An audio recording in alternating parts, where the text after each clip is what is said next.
नमस्कार, मी पंजाब डक. आज आहे 5 ऑगस्ट 2026. आजपासून परत एक अंदाज.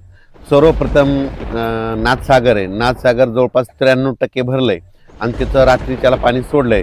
तर त्याच्याखाली जे 12 बॅरेज आहेत, म्हणजे 12 बंधारे येतं, त्या बंधाऱ्यामध्ये आता ह्या 2 दिवसात तिकडं पाणी येणार आहे.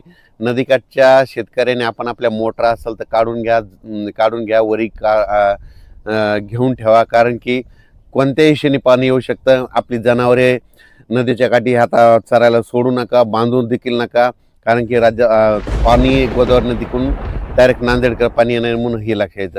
आज देखील राज्यामध्ये सांगायचं झालं तर पण सोलापूर जिल्ह्यामध्ये पाऊस आज देखील पडणार आहे. म्हणजे आज 5, 6, 7 आणखी 3 दिवस सोलापूर जिल्ह्यात मंगळवेढा, जत, सांगली, सातारा, त्याच्यानंतर इकडं बारामती, श्रीगोंदा, त्याच्यानंतर इकडं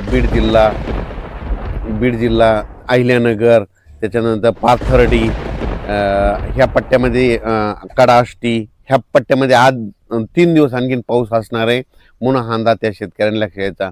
सांगायचं झालं तर सोलापूर जिल्हा, धाराशिव जिल्हा, लातूर जिल्हा, बीड जिल्हा, जालना जिल्हा, संभाजीनगर, परभणी जिल्हा, नांदेड जिल्हा, हिंगोली जिल्हा, अकोला जिल्हा, अमरावती जिल्हा, बुलढाणा, त्याच्यानंतर नागपूर, वर्धा, भंडारा, गोंदिया, चंद्रपूर, यवतमाळ, ह्या पट्ट्यामध्ये मात्र आणखीन 7 ऑगस्टपर्यंत पाऊस चालू राहणार आहे म्हणून हा अंदाज लक्षात येतात. आणि त्याच्यानंतर विदर्भात शेतकऱ्यासाठी आनंदाची बातमी. पूर्व विदर्भात मात्र 15 ऑगस्टला मात्र अतिमुसळधार पाऊस पडणार आहे म्हणून हा अंदाज पूर्व विदर्भातल्या 6, 5, 11 जिल्ह्यातल्या शेतकऱ्यांना लक्षात येतात. सगळ्यात जास्त पूर्व विदर्भामध्ये गडचिरोली, चंद्रपूर, वर्धा, नागपूर, भंडारा, गोंदिया, यवतमाळ, अमरावती ह्या मध्ये 5-7 जिल्ह्यामध्ये मात्र अतिमुसळधार पाऊस 15 ऑगस्ट नंतर येणार आहे म्हणून हा अंदाज त्यांनी लक्षात. खरं तर 14 तारखेला तिथं 14 ऑगस्टलाच पाऊस सुरू होणार आहे, पण 15 ऑगस्टच्या नंतर तिथं वाढ होणार आहे म्हणून हा अंदाज लक्षात. ते कमी दाबाचा पट्टा वरतून जात असल्यामुळं विदर्भात पाऊस जर पडत असला तर काय होणार आहे, मराठवाड्यामध्ये रिमझिम पाऊस असणार आहे म्हणून हा अंदाज देखील सर्व शेतकऱ्यांनी लक्षात. राज्यात सांगायचं झालं तर आज देखील परभणी जिल्ह्यात देखील दुपारपर्यंत ऊन पडेल आणि परभणी जिल्ह्यात देखील दुपारनंतर पाऊस सुरू होणार आहे म्हणून हा अंदाज परभणीकरांनी घ्यायचा. जालना जिल्ह्यात देखील तशीच परिस्थिती राहणार, दुपारनंतर सरी चालू राहतील म्हणून हा अंदाज लक्षात. त्याच्यानंतर संभाजीनगरकडे देखील सरी चालू राहतील म्हणून हा अंदाज लक्षात. बीड जिल्ह्यात देखील सरी राहतील म्हणून अंदाज लक्षात. लातूर जिल्ह्यात देखील सरी चालूच राहतील म्हणून हा अंदाज लक्षात.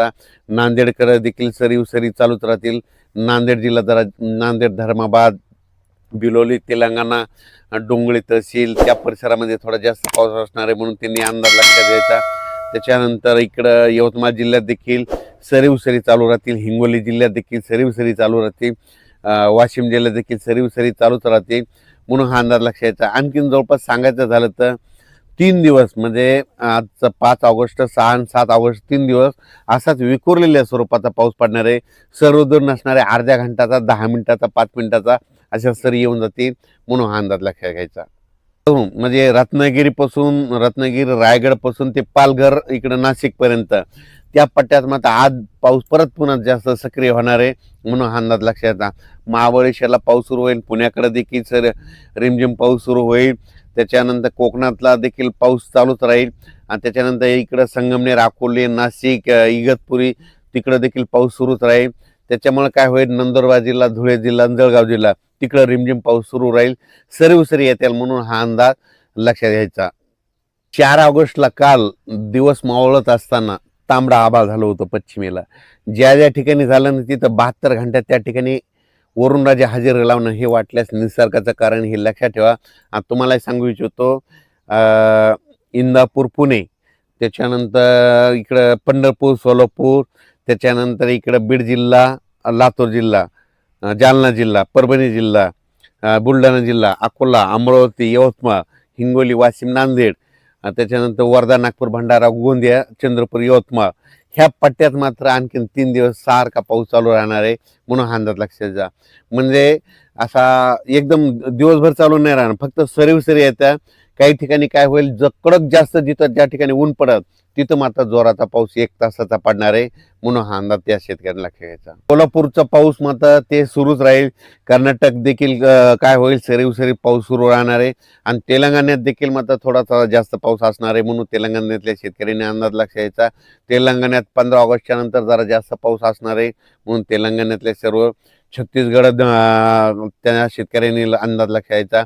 त्याच्यानंतर मध्य प्रदेशकडे एक आता कमी दाबाचा पट्टा जात असल्यामुळे मध्य प्रदेशकडे आता देखील पाऊस पडणार आहे आणि त्याच्यानंतर 15 ऑगस्टच्या नंतर तर मग खूपच पाऊस पडणार आहे, म्हणून मध्य प्रदेश, खंडवा, बुरामपूर त्या लगतच्या शेतकऱ्यांना अंदाज लक्षात घ्यायचा. आणि विशेष म्हणजे मोर्शी तालुक्यामध्ये थोडाफार पाऊस कमी पडलेला आहे, तिथं आणखीन वडे नाले वाहिले नाही. तर मोर्शीच्या शेतकऱ्यासाठी आनंदाची बातमी, तिकडे देखील आता 15 ऑगस्टचा जे पाऊस येईल आणि तुमच्या देखील वडे नाल्याला पाणी येणार आहे, म्हणून मोर्शीकरांनी अंदाज लक्षात घ्यायचा. कारण की अमरावती जिल्ह्यामध्ये मोर्शी, वरुड हे तालुके आहेत, तिकडे पाऊस कमी होता, तिकडे देखील भरपाई होऊन जाणार आहे, म्हणून हे देखील अमरावती जिल्ह्यातल्या शेतकऱ्यांना लक्षात घ्यायचा. आणि सोलापूर जिल्ह्यात देखील आणखीन 3 दिवस चांगला पाऊस आहे, वेगवेगळ्या भागात पडणार आहे. इकडं मसले चौधरीला तिकडे देखील सोलापूर जिल्ह्यात तिथं पाऊसच नव्हता अद्याप, तिथं देखील पडला, पण आणखीन देखील 2-3 दिवस पाऊस आहे, म्हणून त्यांनी देखील अंदाज लक्षात घ्यायचा. करमाळा, श्रीगोंदा, कडा, आष्टी त्या परिसरात देखील थोडाफार पाऊस कमी होता, तिकडे देखील ह्या 2 दिवसात 3 दिवसामध्ये ती देखील पडून जाईल. सरी येथील पिकाला जीवदान भेटेल असा पाऊस पडून जाणार आहे, म्हणून हा अंदाज लक्षात घ्यायचा. अचानक वातावरण बदल झाला तर परत एक मेसेज दिला जाईल. धन्यवाद.